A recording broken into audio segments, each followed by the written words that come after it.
K-팝 데몬헌터스 매기강 감독이 한국을 찾아옵니다.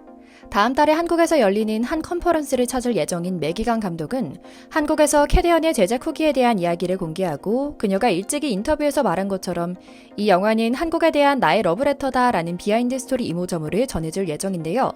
벌써부터 전세계 엔터테인먼트계는 기대감에 잔뜩 부풀어 들썩이기 시작했습니다. 바로 캐리언 2편 제작을 하기 위한 판권과 저작권 등 IP에 관한 이야기를 모두 해결하고, 즉 넷플릭스와 소니 간에 해결해야 하는 문제를 정리한 뒤 교통정리한 상황을 공유하는 자리가 될 것이라는 기대감 때문인데요. 실제로 넷플릭스는 일찍이 캐리언의 가능성을 보고 소니에서 한국 콘텐츠로는 절대 성공 못한다 라며 벌인 캐리언에 수백억 원의 투자금을 베팅한 적이 있었고, 이를 바탕으로 얼마 전에는 앞으로 캐리언 속편도 만들 것이다, 드라마로 시리즈화하여 전세계 혼문을 지키는 각국 문화를 담은 버전의 데몬헌터스 걸그룹을 꾸릴 것이다, 다만 절대로 실사화는 진행하지 않을 것이다 라는 큰 그림을 소개한 적이 있는데요. 문제가 하나 있습니다. 아마 아시는 분은 다 알고 계실 이야기이긴 한데요. 제작자와 투자자 그리고 아트 디렉터 모두가 지금 다른 소속으로 나뉘어 있기 때문에 전략적 협력 관계를 꾸리거나 최소한 제작자가 어느 한쪽으로 싹 모여야만 하는 건데요. 다행히 우리 팬들을 비롯한 전세계 엔터테인먼트계 인사들은 유일하고 가장 간단한 해결책을 알고 있습니다. 바로 매기강 감독 하나만 넷플릭스로 헤쳐 모이면 되는 건데요. 일본 자본인 소니 애니메이션 소속을 버리고 넷플릭스로 이적하기만 한다면 이미 중국계 임원에게 괴롭히듯 쫓겨나 넷플릭스로 이적해 있는 아트팀과 합류할 수 있고, 음악 역시 기존처럼 테디 사단이 뽑아내는 구성지고 기깔난 K-팝을 사용할 수 있는 반이 마련되는 건데요. 상황이 이렇게 퍼즐 단 하나만 남아있다 보니 매기강 감독의 의미심장한 한국 방문이 주목을 받고 있는 것이죠. 그런데 역시나 이런 모습이 안 입고 온 일본에서는 계속해서 방해와 시기가 가득합니다. 우선 일본 국외 커뮤니티 역할을 하고 있는 야후 재팬 기사 댓글에는 캐리언은 일본 애니메이션 화풍을 베낀 아류작에 불과하다, 넷플릭스가 스스로의 마케팅을 위해 가짜 조회수를 만들어내고 있다, 한국인은 언제나 베끼고 거짓말한다 라며 듣고 있기에도 불쌍한 말말말이 가득하고요. 넷플릭스 재팬에서는 뭔지 알 수도 없는 마니아틱한 일본 영화, 드라마에 한참 밀려있는 캐리언을 발견할 수 있죠. 정말 갈라파고스가 맞는 것 같다는 생각이 드는데요. 오늘은 곧 한국을 찾아 향후 제작 방향, 소속에 대한 이야기를 명확하게 부러뜨릴 것으로 기대되는 매기강 감독의 속사정 이모저모를 짚어드리려고 합니다. 이미 밝힌 비하인드 스토리와 제작기 전말에 대해 떠도는 각종 소문들을 확실하게 정리해드릴 예정이니 이번 영상으로 더 이상 어떤 루머에도 휘둘리지 않으실 겁니다. 먼저 잠시 저희 광화문 브리핑 구독 설정도 부탁드리고요. 한국어도 없는 영화가 어떻게 K 콘텐츠냐? 처음에 제목을 보고 웬 36 콘텐츠인가 싶었다라는 공격에 제작자인 내가 한국이고 콘텐츠와 정서 모두가 한국이다 라며 일갈한 인터뷰가 화제입니다. 엄청난 인기에 어떻게든 까내리겠다는 전세계 억가들이 모였지만 쥐뿔도 먹히지 않은 모양새인데요.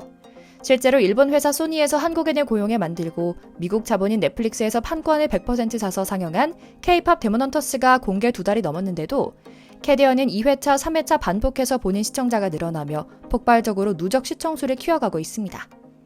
영화사를 연구하는 학자들에게도 기이한 현상으로 연극감이라는 평가까지 받고 있다는데요. 영화 랭킹뿐만 아니라 음악 차트에서도 사자보이즈 오빠들의 유어 아이돌부터 시작해 헌트릭스의 골든까지 1위에서 10위를 싹 다 올킬하고 있는 모습도 인상적입니다. 미국인들은 워낙에 다양한 문화가 융합된 나라다 보니 그러려니 하는 것 같은데, 일본과 중국에서 질투 섞인 비판들이 다같이 이때다라고 누가 좌표라도 찍어주는 것처럼 쏟아져 나오고 있습니다. 당장 유튜브 댓글만 봐도 우리 문화를 소중하게 생각하고 자랑스레 여기는 우리에게 일본이라고 무조건 깐다라든지 못돔으로 욕하기 바쁘다라며 살짝 돌려 무조건 까내리는 억가들이 가득하니까요. 그런데 이렇게 여론을 호도하는 사람들을 입 다물게 할 수 있는 큰 것 한 방이 다가오고 있습니다. 앞서 말씀드린 대로 억가들은 매기강 감독은 소니가 캐리언 제작을 승인하지 않자 소니 소속 현직 직원 신분을 갖고 넷플릭스에 가서 투자금을 받아와 만들었다는 이야기를 합니다. 하지만 아무리 미국이라도 이건 불가능한 일입니다. 직원 개인이 조직을 넘어서 자유롭게 협상하고 다닐 수도 없는 노릇이며, 직원이 회사의 자산인 시놉시스나 아트 콘티를 들고 경쟁사에 가서 자유롭게 제안서를 돌리는 건 굉장한 문제거든요. 하지만 오히려 우리가 주목해야 할 점은 요즘 매기강 감독이 다른 것도 아니고 바로 넷플릭스 유튜브에 나와서 캐리언 이야기를 하고 있다는 점입니다. 억가들 말대로 소니가 단순히 넷플릭스의 하청 역할을 했다면 매기강 감독이 마음대로 남의 회사 영상에 출연할 수도 없었을 텐데요. 역시나 소니의 안타까울 정도로 부족한 선구안으로 캐리언 제작권과 판권 100%를 넷플릭스로 팔아버렸고, 음악도 경쟁사인 유니버설 스튜디오에 넘겨버렸다는 것을 뒷받침하는 방증인 것이죠. 그리고 이런 분탕질을 완벽하게 매듭지을 시간이 다가오고 있습니다. 9월 방간에는 매기강 감독이 뭔가를 확실하게 짚고 넘어가는 시간이 될 것이란 이야기가 흘러나오고 있기 때문인데요. 확실히 많은 신호가 느껴지는 것 같긴 합니다. 앞서 말씀드린 것처럼 넷플릭스 콘텐츠에 출연하고 있다는 점, 이 시점에 맞춰 넷플릭스에서도 상표권을 등록하고 인형 등 굿즈 제작을 준비하고 있다는 점, 2편 제작 소식을 공식화했다는 점이 짠짠 맞아떨어지죠. 하지만 소니의 패배를 인정하지 못하겠다는 듯 일본 사람들의 분탕질도 봐줄만 합니다. 심지어 얼마 전에는 아직도 일본 문화가 최고라고 울부짖는 일부 미국 연예지 인터뷰에서 일본계 기자가 한국계 매기강 프로듀서에게 무례한 질문을 던졌다가 팩트로 호되게 두드려 맞는 장면까지 그려졌는데요. 전 세계적인 흥행을 이끌어가는 매기강 감독의 무례한 질문을 던진 인터뷰어가 논리와 팩트로 깨지는 장면이 화제를 모으기도 했죠. 인터뷰어는 갑자기 감독과의 인터뷰에서 대뜸 한국어도 없는 영화가 왜 한국 콘텐츠인가? 자본을 댄 일본 소니와 미국 넷플릭스에 대한 고마움이 없는 거 아닌가 하는 우려가 있다라며 일격을 가합니다. 하지만 매기강 감독은 여유 있고 기품 있게 웃으며 말합니다. 이 영화를 만들면서 많은 걱정이 있었습니다. 시청자분들이 어떻게 받아들일까? 특히 한국에서 한국분들이 어떻게 생각을 할까에 대해 많이 고민을 했습니다. 그런데 반응이 너무 좋은 것 같아서 긴장이 좀 풀렸고 실감이 잘 나질 않네요. 저는 한국에서 태어났고 아버지 일로 캐나다 토론토에 갔던 이민자입니다.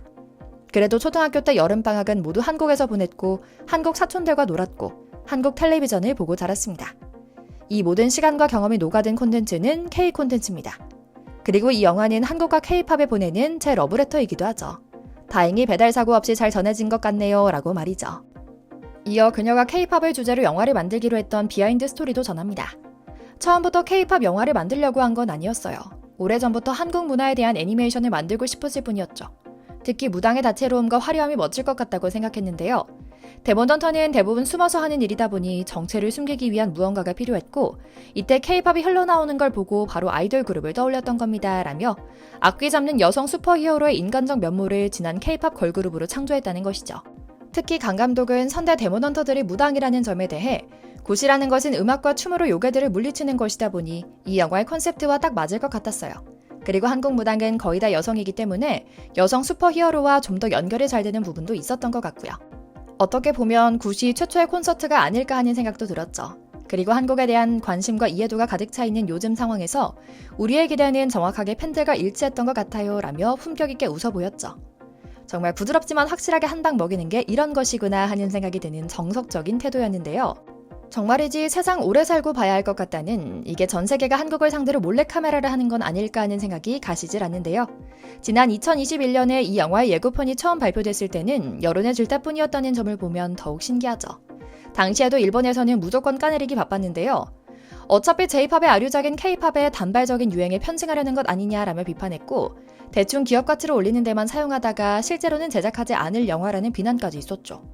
하지만 결과는 이미 아카데미 후보상으로 거론될 정도로 영국은 이미 정복했고 이번에 빌보드 차트에 1위로 랭크된 곳은 물론이고 사자보이즈 오빠들의 음악까지 6위를 기록할 정도로 초대박 인기를 누리고 있습니다.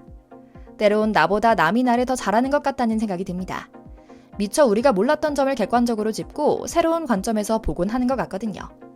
그래서인지 넷플릭스로 모두 해쳐 모여 제대로 각 잡고 2편을 제작하겠다고 발표할 것으로 기대되는 매기강 감독의 말 한마디가 더욱 기다려지는데요. 정말이지 감동스럽고 감사한 마음 다시 한번 품으며 오늘 영상 마치겠습니다. 저희 광화문 브리핑 구독, 좋아요도 부탁드리고요. 오늘도 시청해주셔서 감사합니다.